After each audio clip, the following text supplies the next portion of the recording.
is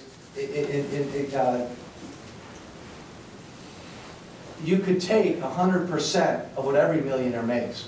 Just steal 100% of their money. Tax them at 100%. You really wouldn't do anything to the debt or deficit. The Buffett rule, if implemented, won't even pay for 2 days worth of borrowing, not spending, over the course of a year. So why do that if it might have a detrimental effect on businesses? But that's fair enough. You threw that at me and you like that idea. Give me one spending thing you'd cut. What would you go after on the spending side? Defense spending. What is your view on defense spending? My understanding is we have these bases all over the world that we don't need. You are right, there is plenty in defense we can cut. There are bases around the world we can eliminate.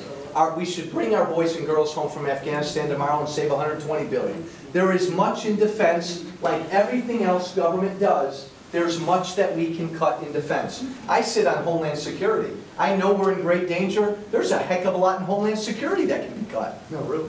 So every department in government, there's huge waste, and you could have huge cuts. And by the way, the Ryan budget, in fact, the Ryan budget came in at less than what Obama's defense budget was. The Defense Reauthorization Act we passed a week or so ago cut, not a huge cut, but did cut some of defense. Not enough for me, but it did. I think there's a battle in the Republican Party between guys like me that want to cut government, and there are still big defense hawks. So that's certainly an area. There's plenty of different areas to be cut. But I keep going back to this. Unless you, Barry, and me, and you, Bernie, and you, Helene, and you, Barb, and all of God's children in this room, unless we, put your hand down for a second, unless we wrap our arms around this problem, 10,000 of us are retiring every day. That's a good thing. We're living longer. That's a good thing. But this country, our politicians, have been scared to death to have the conversation, how in God's name do we pay for all that health care? And if we keep putting that discussion off, and I'd argue our president's been the most cowardly when it comes to this, but unless we have that conversation, we're sunk, no matter what you do to defense. Yes, ma'am. Yeah, I have a point to bring up about the defense. I understand that one of the reasons for the NATO conference was that our president was trying to pull in a lot of foreign countries to try and get backing for the Afghan, to continue the Afghan, to help them with their army starting in 2014. I don't know how much he was able to get off the other countries as far as the contribution to help with that army, but I understand that he put us on the line for $4 billion over 10 years, starting in the year 2014. And I would just like to ask, how can someone that knows that the country is broke, that we have no money, put us on the hook for $4 billion a year when a war is supposed to be over in 2014? I thought everybody was coming home and we were done. That's a lot of money.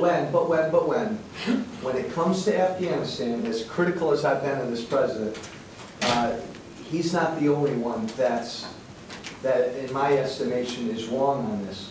I mean, we've got people in Congress that want to stay there forever until we win the job. I don't know what that means. And then we have, the president's trying to pick a magic date out there when we're all going to come home. I don't know how you do that. And then you've got a growing number in Congress like me who are just saying, enough, come home now. So we haven't wrestled with that. We're going to wrestle with that probably after the election. But let me poll the room real quickly. You got 3 options. Stay there forever. That's terrible. Stay there as long as it takes to win. That's option number 1. Come home in 2015, about then, because 2014 won't be 2014, it'll be 2015. Or start bringing them home now. How many people want to stay there until we do the job? Raise your hand. 1, 2. How many What do you think people? about it geopolitically? I didn't ask for your opinion. Okay, hold up. This is just a poll question. All right, so stay there to win the job. How many people pick the magic date, 2015 or 16? Come home. Raise your hand. 1, 2. How many people say option 3, start bringing them home now? I can tell you, full disclosure, your congressman, this isn't where I was a couple years ago. I mean, I've changed on this because I never in my head could wrap around what does victory mean. I never could figure that out. So I say come home now. We are in a war on terror, against terror. There are evil people around the world that want to kill us. I want my government finding them and killing them. I don't want to talk to them and I don't want to have lunch with them. I want to kill them. But being in Afghanistan, invading countries, to me makes no sense in that war. And this, I think, is where your government's moving. Yes? Oh, right there, sir. I want to get somebody who hasn't heard from You've that. mentioned responsibility a couple of times. And with regard to the fact that we haven't had any budgets during the entire Obama administration, where are the consequences for that? And the agencies and bureaus are trying to figure out what they're doing on the basis of just dealing with continuing resolutions. You've got agencies in government, I don't know how they get along. I mean, it's like we're funding government 2 months at a time. So how does government do that? That's hard. But I don't care about government. How does the private sector deal with that? I can tell you right now, the biggest thing keeping small businesses from hiring people is uncertainty. They see their government passing, no matter what you think of the Bush tax rates, whatever those are, we keep passing these extensions. We extend the payroll tax cut by a couple months. By the way, guys, you know that on December 31st, everything's due to expire? The Bush tax rates, capital tax cut, the payroll tax cut, capital gains, dividends, ATM, everything's due to expire at the end of the year. This budget is not, exotic. It's nuts and bolts of running the government. And if they can't do the nuts and bolts, right? How are they going to do anything? Well, which is why, what's the penalty? Which is why I say, and I wish this could come up for a vote, no budget, no pay. If you take away congressmen's pay, don't you think you get a budget pretty quickly? Yes, yeah. I really think you would. But understand what a budget is. A budget is, when we put forth a budget, it's sort of like a blueprint to what our priorities are. You're Harry Reid and the Democrats. You have 15, I could be wrong, I think 15 Democrats up for re-election this year. He just doesn't want them to be on the line having to take a stand on anything. That's why they're not doing a budget. Well, why can't these people not be impeached for not performing their basic? No, because the impeachment is vote them out of office. Period. Vote them out of office. Look, guys, you may not like this, and I say it a lot. I know that we have huge problems because our politicians aren't like us. You got to admit, Republican and Democrat, we send them to Washington, be honest. They stay there forever. They start to look different and sound different, right? But we keep sending them there. We need term limits to bring them back home. But we are responsible for this. So how are we going to make those politicians line up and do what's right? Your power is to vote them out of office. Vote them out of office. If they've been there 20 years, vote them out. If they work for a body that doesn't do a basic budget, vote them out. If they continue to live beyond their means, vote them out. I don't know what else you can do. Yes, Bernie? Expanding on a point you made earlier about regulations. Yes. Tammy Duckworth, Barack Obama had the gall to go on television about a month ago and say, together, we built the Hoover Dam and we built the Brooklyn Bridge, and we still do it. Barack Obama, we can't do it with all the regulations. With the EPA today, we can never build the Hoover Dam or the Brooklyn Bridge today. That's true. Again, this is a pendulum. I happen to agree with you. The pendulum has swung much too far. It's not a surprise, guys. Hey, elections matter.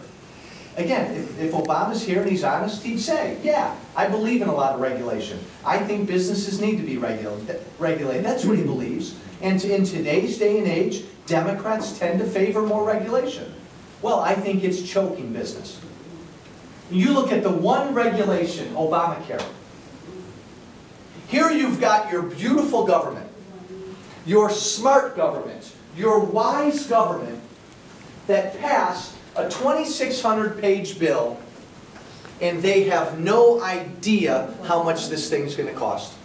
2 years later, they still have no idea how much it's going to cost. So you're a businessman out there. You've got 70 employees in Elk Grove. You know this Obamacare is going to affect you. But how in God's name are you supposed to figure out how it's going to impact your business when the government doesn't know how much it's going to cost? How are you supposed to plan a month, a year, or two out when you don't know what this big thing is going to do to your business? So as a businessman, what do? You say, I'm just going to sit on my hands. I'm not going to grow. I'm not going to hire people because I don't know what this is going to do to me. That's what your government does, and that's just one big regulation. Yes, sir. Let's keep talking about regulation and the insanity that the government is going toward. My brother works for a company that is a manufacturing company. They are outperforming all the metrics for their company. All the jobs are now being moved to Singapore from that factory. Reason being is, obviously, Singapore's government is giving them tax credits as far as in property taxes and in income for that. This is great. That's fair. What's worse, though, Joe, is that the United States government is giving that corporation a tax credit to move the jobs to Singapore. Now, what are you and your fellow congressmen going to do about this? This is ridiculous, and let me go on. Quickly.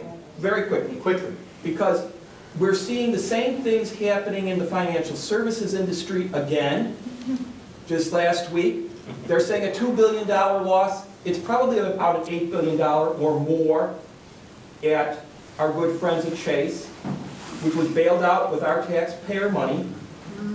All right? Now, let me just say this. I'll give you 20 more seconds. I was for bailing them out to begin with, but right now, if this is another problem, we don't have the money to bail anybody out. That's right. And I'm in the financial service industry. I've been out for 17 months, Joe. I've been trying to find a job. And guess what?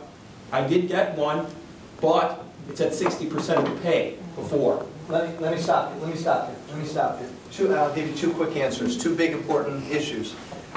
Really simply, again, I'll speak for myself. I don't want my government making it easier for our companies to go abroad. So I don't want to incentivize companies and give them tax credits to go abroad. The other thing I don't want, though, is I don't want my government making it more difficult to stay here. And we do. It's a difficult climate here to stay.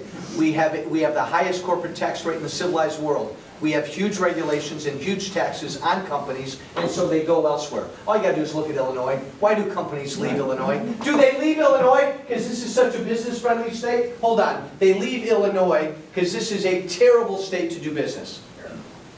Period. You're right about the big banks. We all rush to bail out the big banks, right?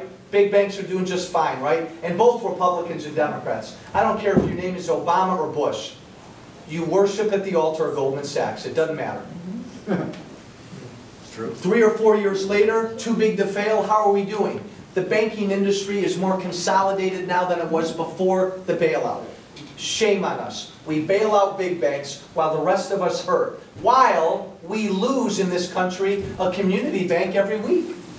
So are you for reenactment of Glass-Steagall or not? No. Why? I don't want the government dictating what banks can do. I want banks being very transparent. We're involved in investment banking and commercial, or one or the other, and it's up to the consumer to decide where they want to put their money. And then at what point the regulations that should be involved there? Because we want to have something, we don't want to have something to blow up again here like what I agree. What we fight about is the level of regulation. I'm not going to stand before you and say I don't want any regulation of the financial services sector. Of course not. We differ on how much regulation. I mean, I would argue, let me close, I would argue that with Dodd-Frank, the pendulum has swung out that window. I agree with you, and I worked for 15 and a half years for the SEC. So